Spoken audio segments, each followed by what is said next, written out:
Good day. My name is Jesril Maria M. Hembrador, and I will be doing or answering the 5 questions regarding this network topology and justifying my answers using the packet tracer simulation.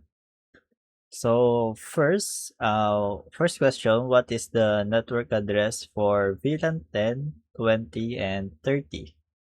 So for the network addresses, I determined this by checking the IP configuration of the end devices. For example, this PC1, I checked this and the IP address is 192.168.10.11. So for the VLAN 10, the the network address is 192.168.10.0. And for the VLAN 20, the network address is 192.168.20.0. And for the VLAN 30, the network address is 192.168.30.0. Oh, so this is based on the /24 subnet mask assigned to the PCs in each group. So next question, what is the native VLAN in the topology? So the native VLAN is VLAN 1. This is the factory default setting for Cisco Catalyst switches to handle untagged traffic, and it remains VLAN 1 unless manually changed.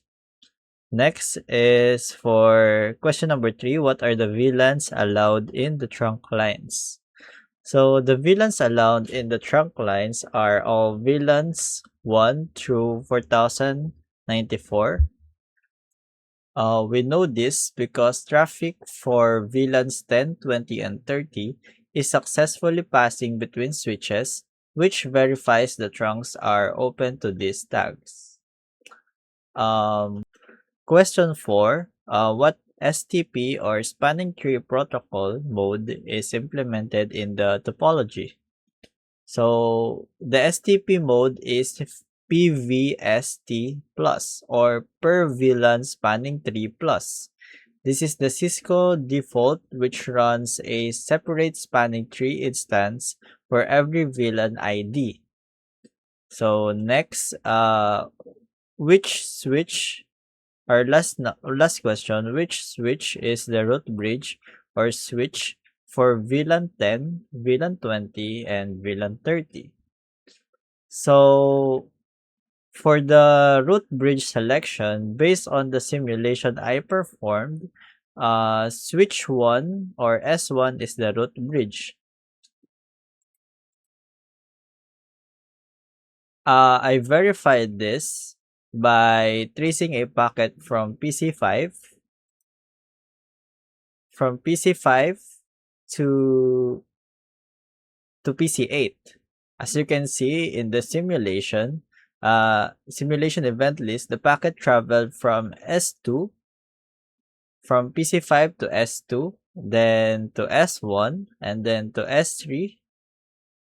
It did not take the direct path from S2 to S3. This proves that the direct link between S2 and S3 is being blocked by spanning tree, and that the switch 1 is acting as the central root bridge, forwarding traffic to the network. So that's it. As you can see, the PDU is successful from PC5 to PS2 to S1 to S3 to PC8 to to S3 to S1 to S2 and back to PC5. And that's it. Thank you.